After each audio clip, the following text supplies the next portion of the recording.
I agree. I am healed today.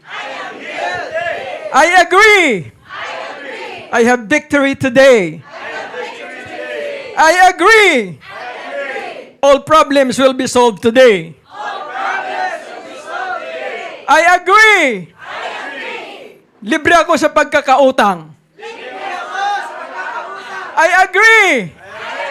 Magiging malakas ako sa araw na ito. In Jesus' name. Amen. Pagpalain po kayo ng Panginoon. Maaari po kayong maupo, mga kapatid. Abraham was, as we say, considered to be the father of faith. Halos lahat po tayo ay kinikilala sa Abraham, si Abraham na ama ng pananampalataya. Ngunit kung titingnan po natin ang buhay ni Abraham, si Abraham po ay hindi perpekto. Nobody is perfect except God. And no father is perfect except God. Pero may mga tao pong pangalang perpekto. Pangalan lang po yon. Okay?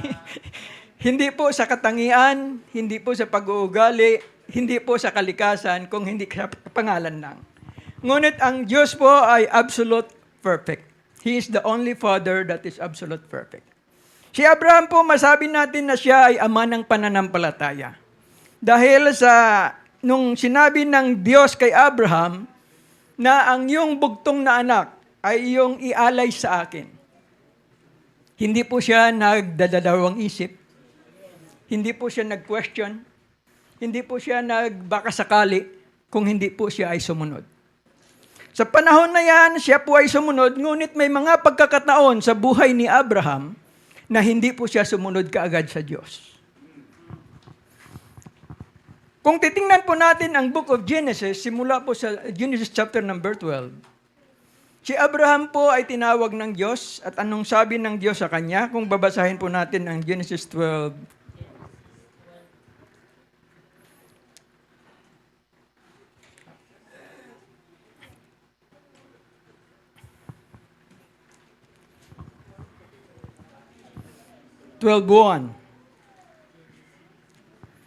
Now the Lord had said unto Abram, Get thee out of thy country.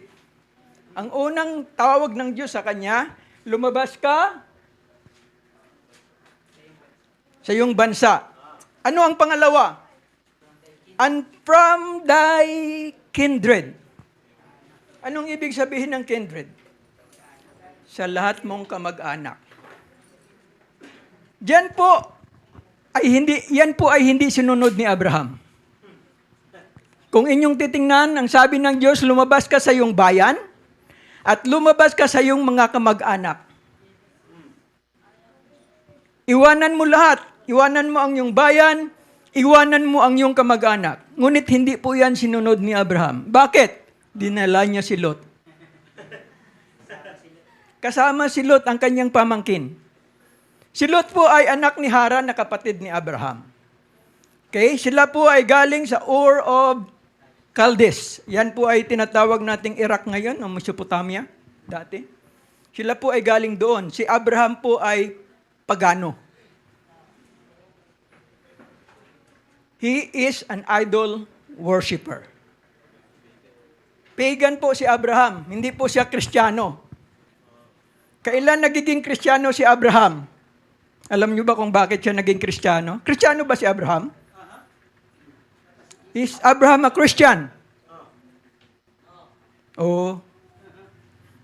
Kristiyano ba si Abraham? Nagtaka kayo, no? Ano kaya? Si Abraham po, sasabihin ko sa inyo, ay Kristiyano. Alam niyo bakit? Sabi ni Kristo, before Abraham was, I am. And he was glad to see my days. Nag-usap sila. Si Kristo at saka si Abraham nag-usap ayon sa John chapter number 8. Nag-usap sila at nakita ni Abraham ang araw ni Kristo.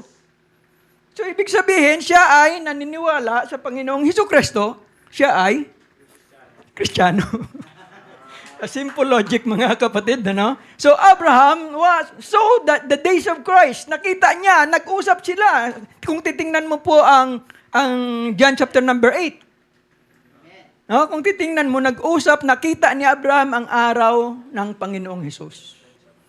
Kaya siya po ay mananampalataya ng Panginoong Hesus. At sa araw na yon, siya po ay nagiging Kristiyano. Tawag. Tagasunod ni Kristo. Okay. So dito po lamang, dito po sa Genesis chapter number 12, si Abraham po ay una sa lahat, dahil siya po ay pagano, hindi po siya masunurin.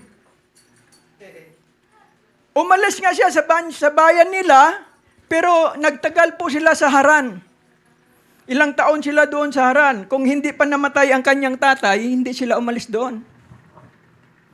Nung umalis po sila, kinasama niya pa ang kanyang pamangkin na sila. Pero ang sabi ng Diyos, dapat iwanan mo ang iyong bayan at iwanan mo ang iyong mga kamag-anak. Alis ka sa bahay ng iyong ama at dadalhin kita doon sa lugar and I will unto the land that I will show thee. Dadalhin kita doon sa lupa na ipapakita ko sa iyo. Ang sabi ng Hebrews, umalis po si Abraham not knowing whither he went. But he was looking for a city whose builder and maker is God. So ilagay po natin sa ating kaisipan, si Abraham po ay ama ng mga pananampalataya, ngunit marami po siyang pagkakamali sa simula. Marami po siyang pagkukulang sa simula. Mga kapatid, hallelujah, bagamat siya ay ama ng pananampalataya, may mga pagkukulang po siya dahil siya po ay tao lamang kagaya ko at kagaya mo. So may mga pagkakataon, mga kapatid, nga kapag ang Diyos ay nangangusap sa atin, hindi kaagad-agad natin nakukuha ang kalooban ng Panginoon. Hindi kaagad-agad natin naintindihan ang ibig sabihin ng Panginoon. Kaya gumagawa po tayo ng kaparaanan. Nung nangako ang Diyos kay Abraham na bibigyan kita ng napakaraming lahi. Sabi ni Abraham, Panginoon, matanda na ako. Imposible. Kaya gumawa siya ng paraan, silang mag-asawa, dahil pareho na silang matanda, gumawa sila ng paraan na magkaroon ng supling. Alala nyo? Bagamat may pangako ang Diyos na bibigyan ko kayo ng magandang lahi at maraming lahi, pinangunahan ni Abraham ang plano ng Diyos. Sabi ni Sarah, tukso tong babaeng to. Abraham, matanda na tayo, hindi na tayo pwede magkaanak. Pwede ba, mayroon naman akong alipin dyan. Pinangunahan ni Abraham at saka ni Sarah ang plano ng Diyos. Ang pangako ng Diyos ay bibigyan kita ng anak. At sa iyong anak ay dadami at pagpapalain ko ang iyong bayan. Ngunit mga kapatid, dahil sa pag-aalinlangan, dahil sa kanilang makataong kaisipan, ay tila baga imposible. Ngunit dapat po nating alalahanin na walang imposible sa Diyos. Lahat po ay posible sa Panginoon. Patay nga, nabuhay eh. And everybody say amen. At wala na pong napakadakilang himala kung hindi ang pagkabuhay ng mga patay. Even Jesus Christ Himself resurrected from the dead. And everybody say amen. And we are dead in trespasses and sins. But through baptism in Jesus' name, we were resurrected from the dead. And came back to life. And everybody say amen. Huwag niyong sabihin na kapag lumapit kayo sa Panginoon ay binibigay niyo ang iyong buhay sa Panginoon. Pwede mo bang ibigay ang buhay mo sa Panginoon? Mga kapatid, una sa lahat, wala kang buhay sa sarili mo. Hindi mo buhay yon. Ang Panginoon, ang siyang buhay, ang katotohanan, at ang daan. Okay? Bulubaliktad mga kapatid, ano? But anyway, it is the Lord Jesus Christ that is life. So nung lumapit tayo sa Panginoon, hindi po tayo ang nagbigay ng buhay natin sa Panginoon, kung hindi ang Panginoon ang nagbigay ng buhay sa atin. Binigyan tayo ng Panginoon ng buhay. Nung lumapit tayo sa Panginoon, hindi natin ibinigay ang ating buhay. Panginoon, itong buhay ko, may karamdaman na gamitin mo, Panginoon. Ito, Panginoon, ang buhay ko, ang katawan ko ay mahina na, gamitin mo, Panginoon. Kung hindi dapat, una sa lahat, isipin natin na nung lumapit tayo sa Panginoon, ay binigyan tayo ng Panginoon ng buhay upang mamuhay para sa Kanya. So, mga kapatid, si Abraham po, maraming pagkakamali. Pinangunahan niya ang plano ng Panginoon. At dahil doon, hanggang sa ngayon, may problema sila sa Middle East. Dahil pinangunahan ni Abraham ang plano ng Diyos. And everybody say amen. Amen. Alam niyo ba kung bakit nagkakagera sa Middle East hanggang sa ngayon? Dahil sa plano ni Sarah at saka ni Abraham na hindi sinunod ang kautusan ng Diyos. Yun ang nangyari. Hanggang sa ngayon, tayo ang nagsasuffer. Tayo ang naapektuhan dahil sa pagka hindi masunurin ni Abraham sa plano ng Diyos. Nung sila po ay nagkaroon ng tagutom doon sa ilang, sabi nila, wala tayong makain dito. Punta tayo sa Ehipto. So bumaba po sila sa Ehipto, si Sarah, saka si Abraham, at ang kanyang mga alagad. Marami po sila. Dahil at that time, Abraham was very rich, ngunit wala po silang makain. Kaya ang plano po nila, bumaba sa Ehipto. At nung malapit na sila sa Ehipto, sabi ni Abraham kay Sarah, Sarah, napakaganda mo. Huwag kang magpakilala na asawa kita. Kapag nandoon na tayo sa Ehipto. Dahil kung magpakilala ka na asawa kita, papatayin ako at kukunin ka nila. Yan ang plano ni Abraham. Yan ba ang ama ng pananampalataya? Tila baga mahirap i-reconcile mga kapatid, ano? Hindi nagtutugma. Ang ama ng pananampalataya ay manlilinlang. Ang ama ng pananampalataya ay mandaraya. Dinaya niya ang prinsipe ng Ehipto. Ang sabi niya, hindi ko naman asawa yan kapatid lang yan At kinuha nga si Sarah, dinala doon sa chamber ng prinsipe. At dahil doon ay nagalit ang Diyos. At ang lahat ng hayop ng prinsipe, lahat ng mga ari-arian ng prinsipe, ay nagkaroon ng salot. Ang mga hayop ng Ehipto, nagkaroon ng mga bukol, ang iba ay nangamatay, nagkaroon ng salot ng dahil kay Sarah. Dahil sa panlilinlang ni Abraham at saka ni Sarah, nagkaroon ng salot ang Ehipto. At dahil doon, nalaman ng prinsipe, ano ba ang ginawa ninyo sa amin? Bakit nagdala kayo ng salot dito? Kung sinabi mo sana na asawa mo siya, hindi na namin pinakialaman. Pero dahil sa sinabi mo na siya ay kapatid mo lang, ayan, dinala siya sa chamber ng prinsipe. At dahil doon, nagalit ang Diyos, nagkaroon ng salot ang mga alagang hayop ng Ehipto. At nung mamulat ang prinsipe, marami nang namatay na hayop, marami nang sakuna na nangyayari. Kaya ang sabi ng prinsipe, lumayas nga kayo dito. Ganyan po ang ama ng pananampalataya na ating kinikilala. May mga pagkukulang, may mga pagkakamali. Ganon din sa ating mga ama sa araw na ito. Tayo pong mga ama ay may mga pagkukulang, may mga pagkakamali. Kaya ang sabi ng awit kanina, how many times have I broken your heart? But every time I pray, every time I call on you, andyan ka, Panginoon, upang ako'y patawarin. Ang Panginoon po na siya nating Ama, mga kapatid, ay nandyan lagi handang magpatawad sa atin. Kaya mga kapatid, sa araw na ito, bilang pag-celebrate ng araw ng mga tatay, may mga ilang anong tawag ko rito? May mga ilang qualities na dapat po ay possess ng isang ama. At alam nyo naman ang AI ngayon, mga kapatid, ano? Halos tatanong mo kahit anong itatanong mo, ready always ang AI magsagot. Okay.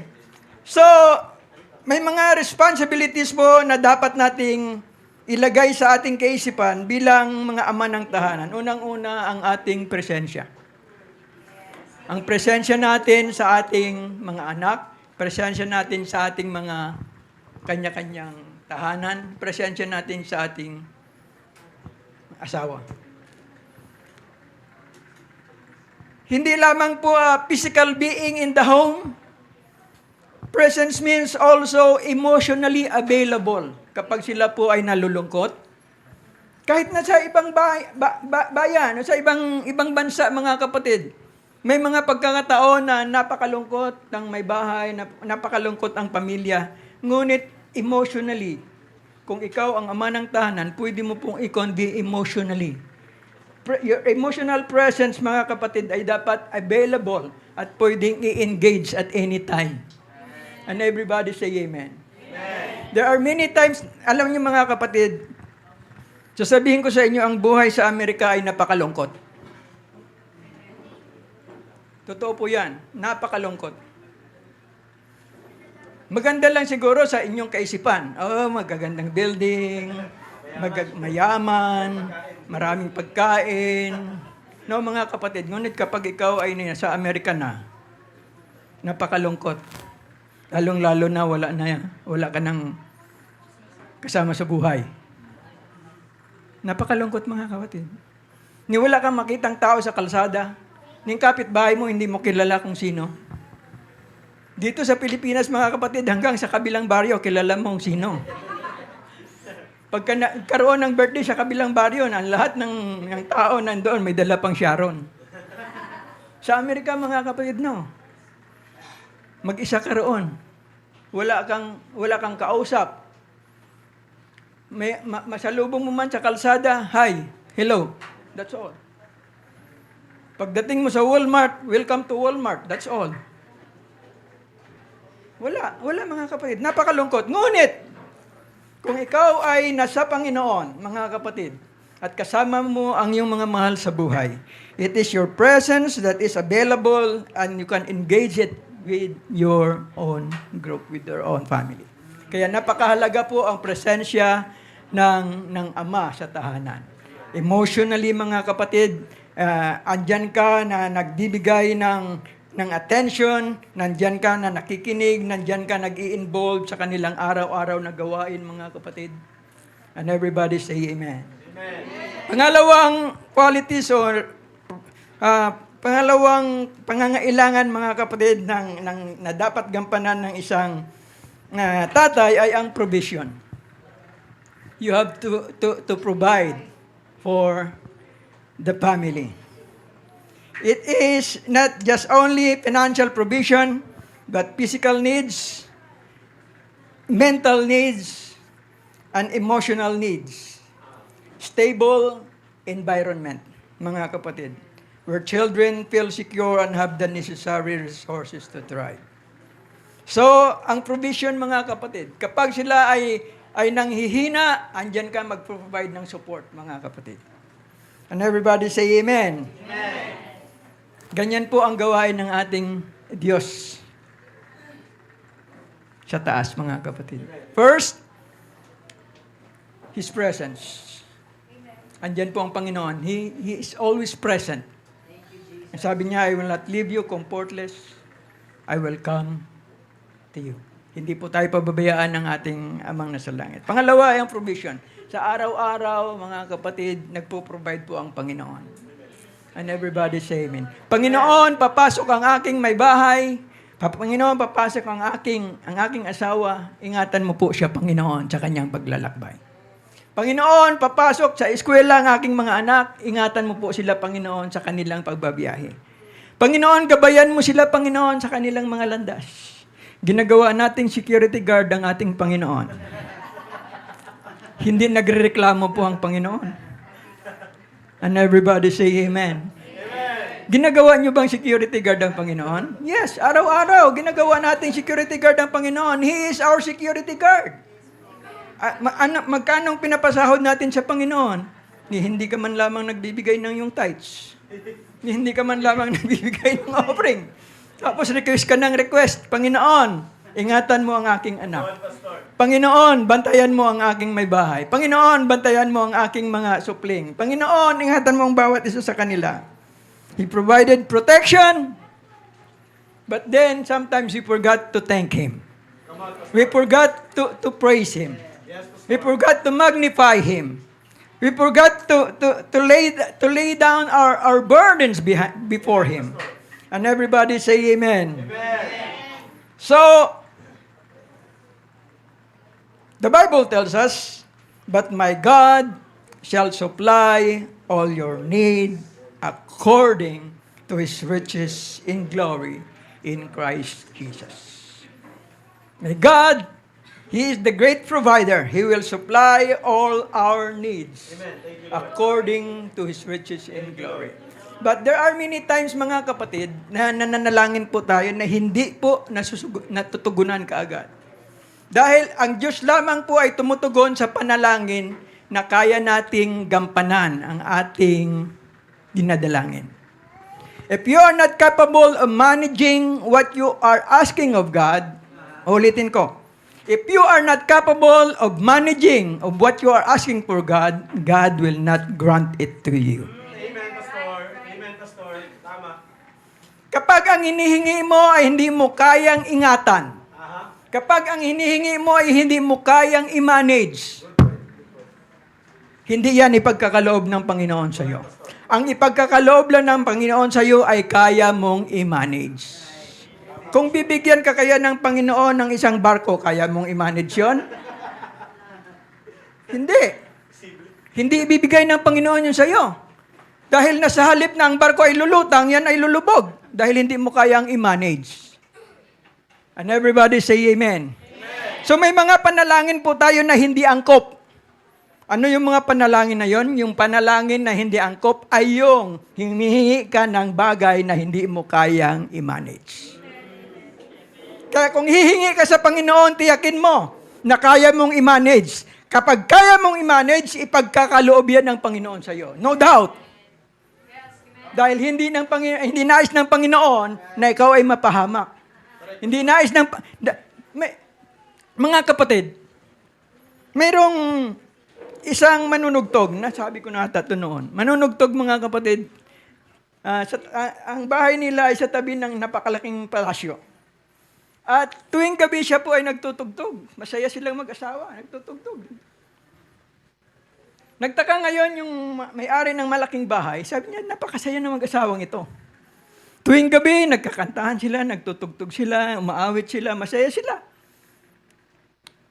Kaya sabi ng mayaman, sabi, bigyan ko kaya ito ng pera. So binigyan niya po ng pera. Binigyan niya ng 1,000,000. Sunod na araw, wala nang tugtog.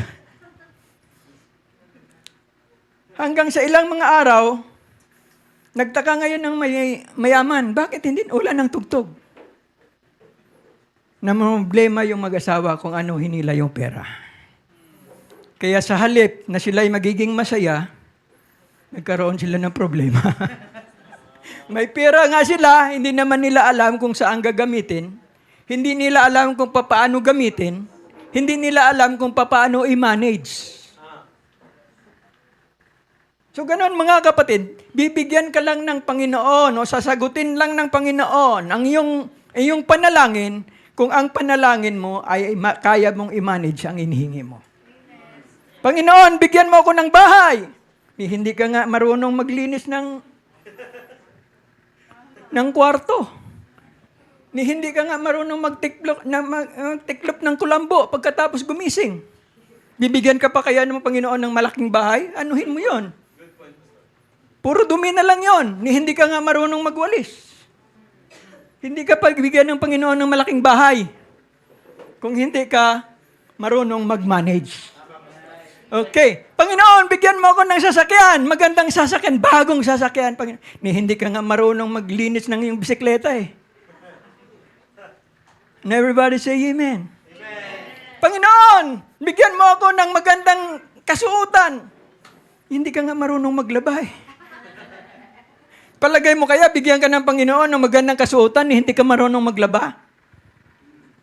Hindi, mga kapatid.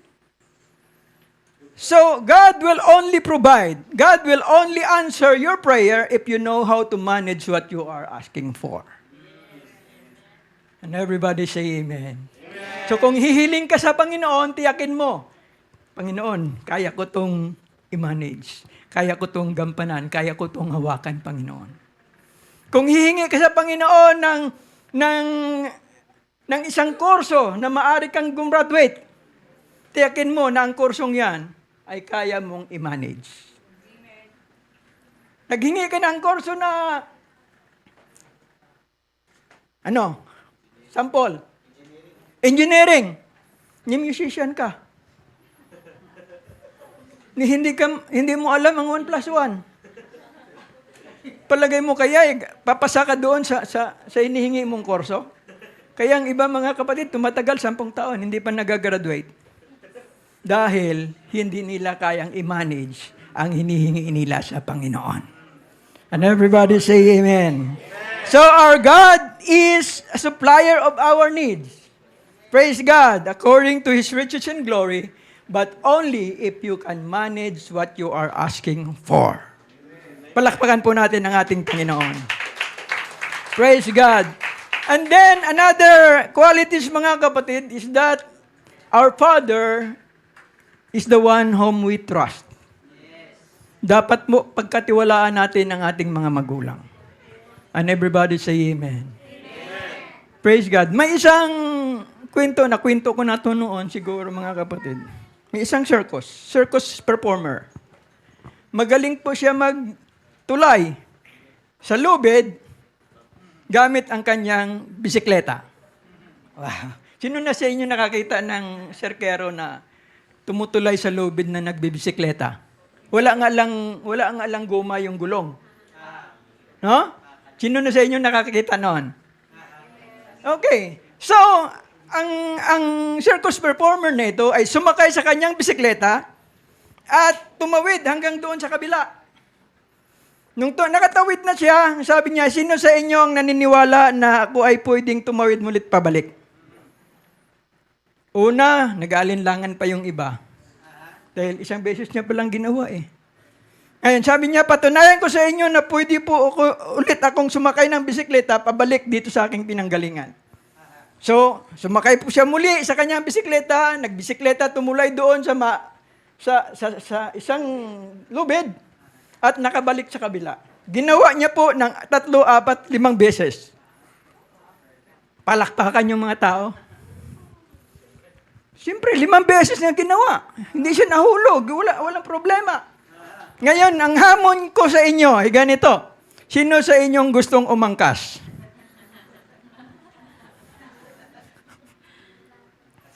Kung ikaw yung hinahamon, sino sa inyong aangkas? Kung ako yung nagbibisikleta sa ibabaw ng lubid, ginawa ko ng maraming beses at hindi ako napahamak, sino sa inyong gustong umangkas? Marami na nag-aalinlangan. Walang nagbubuluntaryo, mga kapatid. Wala. Ngunit doon banda sa malayo, mayroong nagtaas ng kamay. Ako. Aangkas ako. Bata. Umangkas yung bata. Tumawid sila.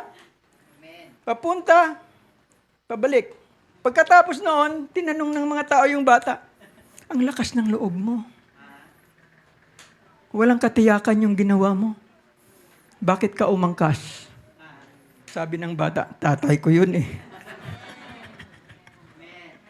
Tatay ko yung nagbibisikleta. Mayroon akong tiwala sa tatay ko na hindi niya ako ipapahamak.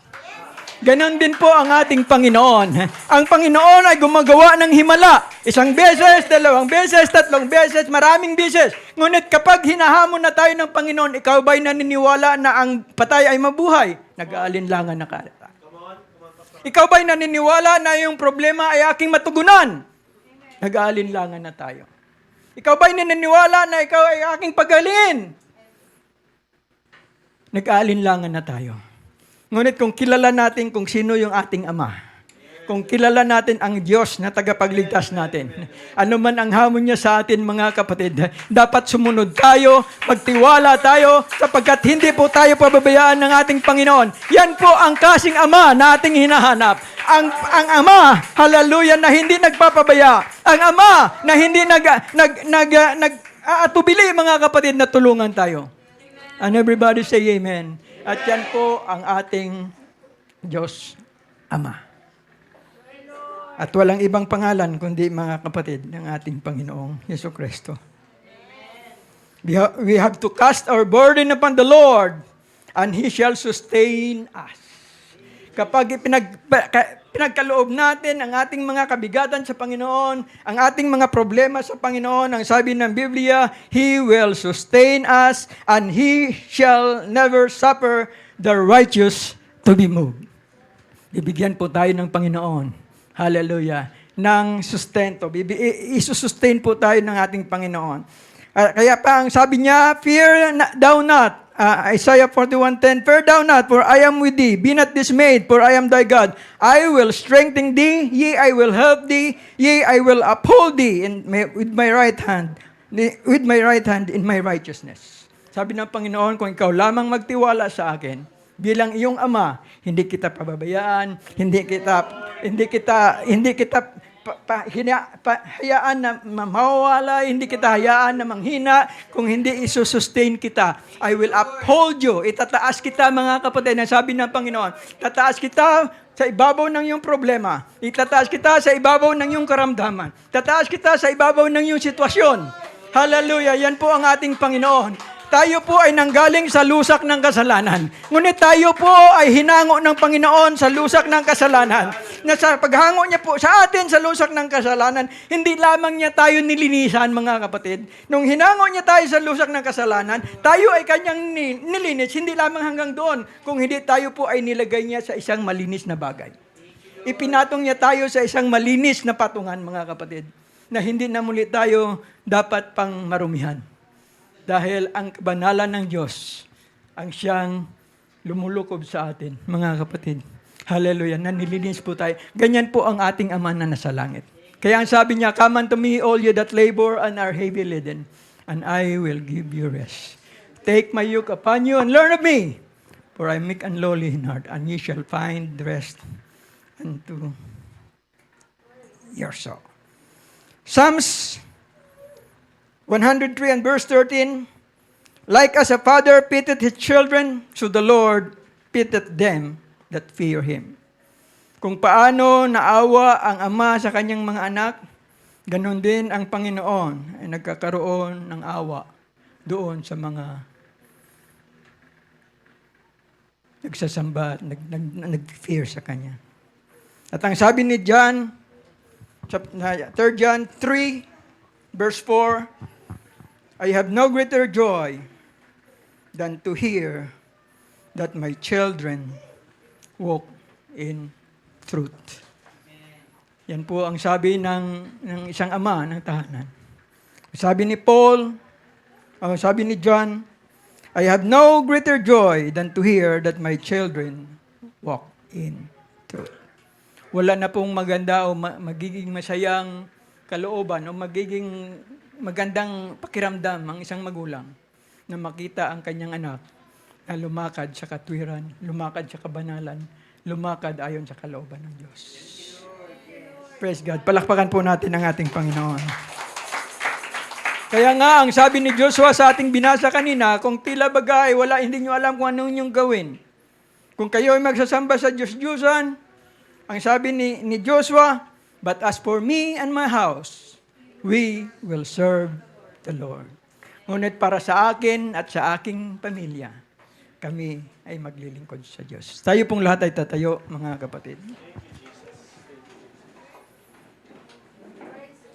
Dapat nating alalahanin ng ating Ama, ang Diyos ay hindi po nagpapabaya sa atin. Ang ating Ama po ay handang kupkupin po tayo kung tayo may pangangailangan. Ang ating Ama po ay handang magpatawad sa atin sa ating mga pagkukulang. How many times have I broken your heart? Hallelujah, but still, Lord, you forgive me. Maraming beses, Panginoon, ako'y nagkakamali.